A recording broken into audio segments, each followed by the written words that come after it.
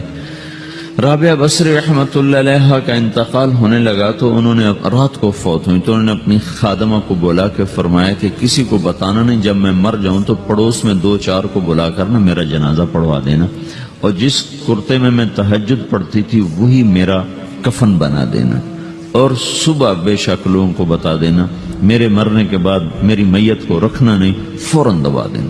جب ان کا انتقال ہوا تو انہوں نے پڑوس کے 2-4-10-20 آدمی بلائے اور ان کو تدفین تجہیز سب کچھ ہو گئی. صبح شور مچا کہ وہ رابعہ بصری کا انتقال ہو گیا.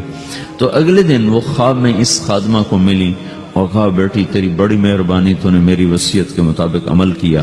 اس نے دیکھا کہ انہوں نے ایک خوبصورت سبز لباس پہنا ہوا ہے. تو وہ فرمانے لگی، انہوں نے سوال کیا کہ آپ کے ساتھ قبر میں کیا ہوا؟ تو وہ کہنے لگی کہ میرے پاس منکر نکیر آئے تھے اور مجھ سے کہنے لگے من رب کی، تیرا رب کون ہے؟ تو میں نے کہا سبحان اللہ، 40 برس جس کو میں نہ بھولا سکی اس کو 4 ہاتھ زمین میں آ کے میں بھول جاؤں گی. ان کا 42 برس کی عمر میں انتقال ہوا تھا. تو وہ کہنے لگے سبحان اللہ، جس کو میں 40 برس نہ بھولا سکی میں اسے 4 ہاتھ زمین کے اندر آ کے بھول جاؤں گی. تو منکر نکیر کہنے لگے اس کا کیا حساب لینا؟ پھر انہوں نے پوچھا کہ وہ آپ کا وہ کرتا کہاں گیا تہجد والا جس میں آپ کو کفن دیا تھا؟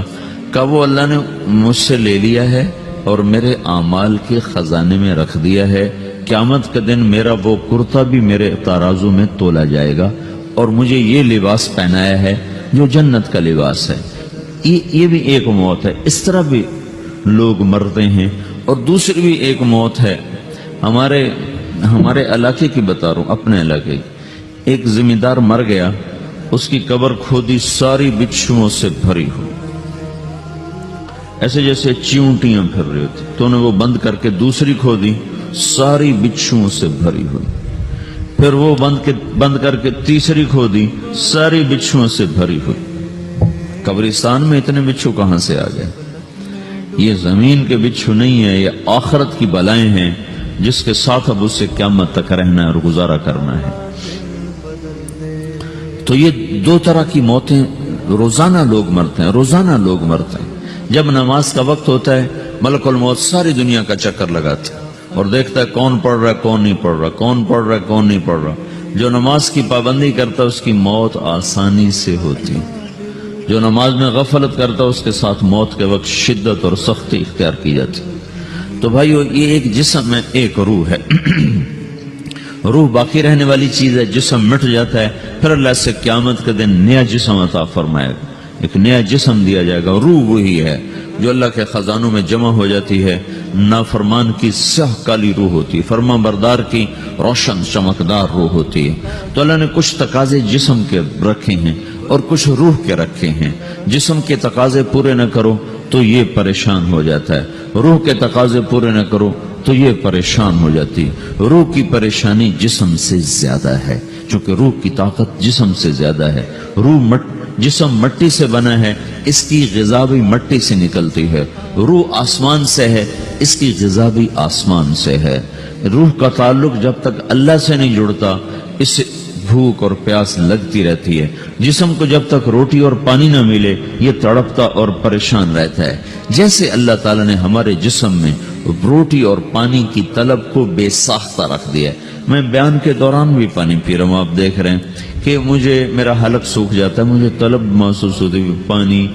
حلق سوکھتا ہے پانی کی طرف بھاگتے ہیں، بھوک لگتی ہم روٹی کی طرف بھاگتے ہیں.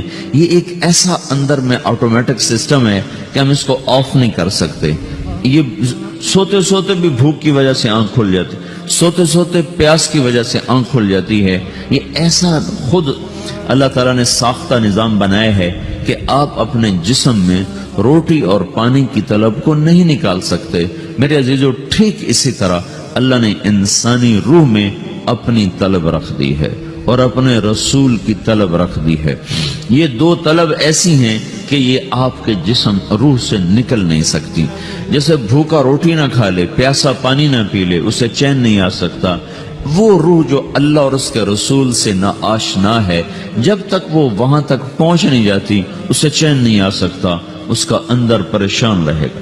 1997 میں جب جنید جمشید سے میری پہلی ملاقات ہوئی تو اس نے مجھ سے یہ سوال کیا کہ مولوی صاحب، ایک پاکستانی نوجوان جس گلیمر کو خوابوں میں دیکھتا ہے، وہ گلیمر تو مجھے زندگی میں ویسے ہی حاصل ہے، میرے چاروں طرف زندگی کا رقص ہے، اور میری زندگی کی ہر خواہش، ہر تمنا پوری ہے، اس کے باوجود میرے اندر اندھیرا ہے، میرے اندر خلا ہے، مجھے لگتا ہے میں وہ کشتی ہوں جس کا کوئی ساحل نہیں، جس کی کوئی سمت نہیں۔ www.dasquran.com ایسا نہیں ہونا چاہیے۔ ایک عام لڑکا تو کہتا ہے ہائے کاش یہ ہوتا، اس کو وہ نہیں ہو رہا تو پھر وہ پریشان ہے، ہائے یہ ہوتا، ہائے وہ ہوتا۔